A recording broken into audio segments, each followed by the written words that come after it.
izin, dosen, pengasuh, dan senior menyesuaikan, izin peran diri, Taruna tingkat 2 Politeknik Imigrasi dan Pemasyarakatan Indonesia, jurusan Ilmu Pemasyarakatan, nama Felix Immanuel Faktu Kudadiri, STB 5590, Prodi Teknik Pemasyarakatan kelas A. Di sini saya akan membuat video untuk memenuhi ujian akhir semester saya di mata pelajaran kriminologi. Di sini saya akan mengambil sebuah kasus, yaitu analisis kasus judi online Komdigi pada tahun 2024. Pertama, saya akan menjelaskan terlebih dahulu deskripsi kasusnya. Nah, kasus ini menjadi perhatian publik karena melibatkan individu yang memiliki akses terhadap pengawasan ruang digital. Dugaan penyalahgunaan kewenangan ini menyebabkan situs judi online tertentu dapat terus beroperasi. Selanjutnya, saya akan menganalisis kasus ini menggunakan 4 teori kriminologi. Teori yang pertama adalah teori klasik. Teori ini menjelaskan bahwa manusia bertindak secara rasional, dan kasus ini pelaku diduga mempertimbangkan keuntungan yang diperoleh lebih besar daripada risiko hukumannya sendiri. Yang kedua adalah teori strain teori. Menurut teori ini, tekanan untuk mencapai kesuksesan material dapat mendorong seseorang mencari jalan pintas yang melanggar hukum. Besarnya keuntungan dalam industri judi online menjadi faktor yang relevan untuk kasus ini. Teori ketiga adalah differential association theory. Nah, teori ini sendiri menjelaskan bahwa perilaku kriminal dipelajari melalui interaksi sosial. Adanya dugaan jaringan dan kerjasama antar pelaku menunjukkan relevansi teori ini. Teori yang keempat adalah social control theory. Teori ini menekankan pentingnya ikatan sosial dan integritas. Ketika kontrol sosial melemah, peluang terjadinya kejahatan meningkat. Setelah membandingkan keempat teori tersebut, saya berpendapat bahwa differential association theory merupakan teori yang paling mampu menjelaskan kasus ini karena adanya unsur jaringan, pembelajaran, kerjasama dalam melakukan kejahatan. Adapun rekomendasi yang dapat diberikan adalah memperkuat pengawasan internal, meningkatkan transparansi, memperkuat perlindungan pelapor, dan memanfaatkan teknologi digital dan meningkatkan literasi masyarakat. Nah, sebagai kesimpulan kasus ini itu menunjukkan bahwa kejahatan modern merupakan hasil interaksi faktor individu, sosial, ekonomi, dan organisasi. Karena itu, upaya pencegahan harus dilakukan secara menyeluruh. Nah, ada 5 bagian. Yang pertama deskripsi, analisis kriminologis, evaluasi, rekomendasi kebijakan, dan kesimpulan. Nah, deskripsi kasusnya ini adalah dugaan keterlibatan sejumlah oknum dalam jaringan perlindungan situs judi online yang terungkap pada tahun 2024 dan dikaitkan dengan lingkungan Kementerian Komunikasi dan Digital atau yang kita kenal sebagai Komdigi. Kasus ini menarik perhatian publik karena melibatkan pihak yang seharusnya berperan dalam pengawasan ruang digital. Berdasarkan informasi yang beredar di media, sejumlah individu diduga menyalahgunakan kewenangan untuk melindungi atau tidak menindak situs judi online tertentu sehingga aktivitas ilegal tersebut dapat terus berlangsung. Kronologi singkat menunjukkan bahwa aparat penegak hukum melakukan penyelidikan terhadap akses informasi dan jaringan kekuasaan. Dari sisi sosial, meningkatnya penggunaan internet menjadi faktor melatar belakangi terjadinya kejahatan ini. Kasus ini penting dikaji karena memperlihatkan hubungan antara kejahatan siber, penyalahgunaan kewenangan, dan faktor sosial yang mendorong seseorang melakukan pelanggaran hukum meskipun mengalami risiko hukuman dapat diterima. Analisis kriminologis. Nah, konsep yang pertama, teori klasik menyatakan bahwa manusia bertindak secara rasional dan mempertimbangkan keuntungan serta kerugian sebelum melakukan kejahatan. Kejahatan ini terjadi ketika pelaku menilai manfaat yang diperoleh lebih besar daripada risiko hukuman. Kasus ini pelaku diduga memperoleh keuntungan ekonomi, akses kekuasaan, atau manfaat lain yang dianggap lebih besar daripada risiko tertangkap.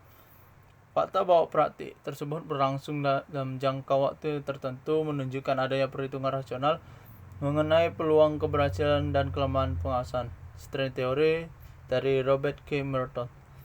Teori strain menjelaskan bahwa tekanan sosial muncul ketika terdapat kesenjangan antara tujuan yang diinginkan dengan cara yang sah untuk mencapainya. Individu kemudian mencari cara alternatif termasuk melanggar hukum.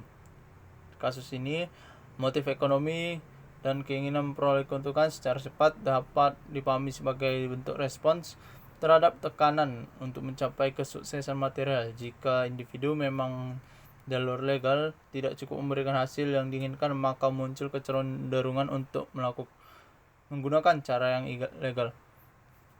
Fakta yang mendukung teori ini adalah besarnya keuntungan yang beredar dalam industri judi online, sehingga menciptakan godaan ekonomi yang sangat tinggi bagi pihak yang memiliki akses dan kewenangan itu sendiri. Yang ketiga, differential association theory dari Edwin Sutherland, yang menyatakan bahwa perilaku kriminal dipelajari melalui interaksi dengan orang lain.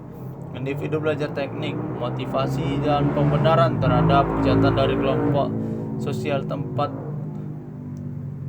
ia berada. Nah, dalam kasus ini dugaan keterlibatan beberapa pihak menunjukkan kemungkinan ada proses pembelajaran dan kerjasama.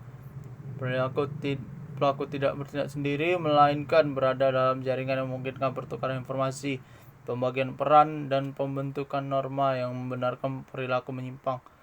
Fakta yang mendukung teori ini adalah adanya dugaan jaringan atau kelompok yang bekerja sama dalam menjaga keberlangsungan aktivitas judi online. Yang keempat, social control theory dari Travis Hirschi. Teori kontrol sosial menjelaskan bahwa seseorang tidak melakukan kejahatan karena adanya ikatan sosial yang kuat dengan keluarga, institusi nilai moral, dan aturan hukum.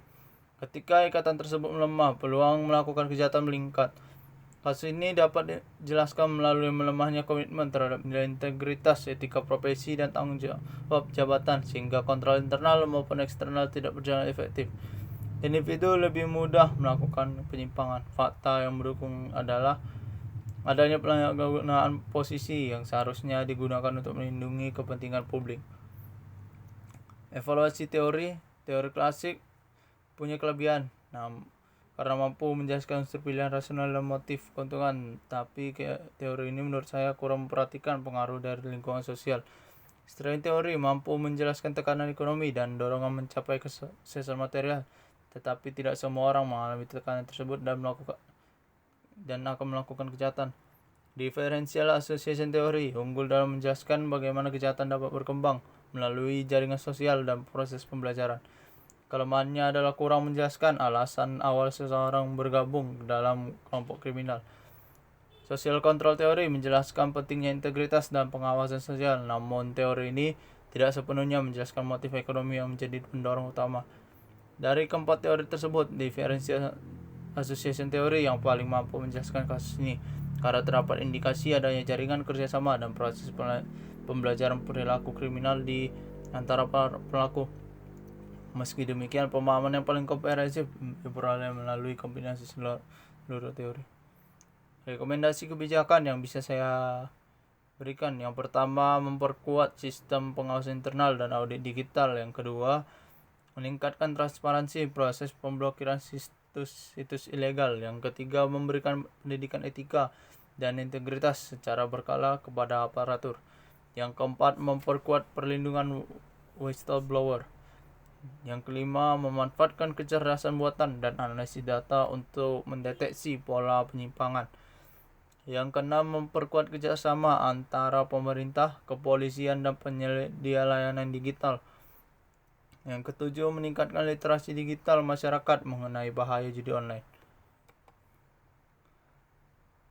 Kesimpulan yang bisa kita ambil dari kasus ini. Nah, kasus perlindungan judi online ini menunjukkan bahwa kejahatan modern tidak hanya dipengaruhi oleh suatu faktor individu, tapi juga faktor sosial, ekonomi, organisasi, dan teknologi. Teori klasik menjelaskan unsur pilihan rasional, setelah teori menjelaskan tekanan untuk memperoleh keuntungan. Differential association theory menjelaskan pengaruh jaringan sosial, dan social control theory menjelaskan lemahnya kontrol sosial. Berdasarkan analisis teori keterlibatan jaringan dan proses pembelajaran perilaku kriminal, pencegahan kejahatan membutuhkan penguatan integritas, pengawasan teknologi, dan serta partisipasi masyarakat. Sekian yang dapat saya jelaskan, kurang lebihnya saya mohon maaf. Terima kasih untuk perhatiannya.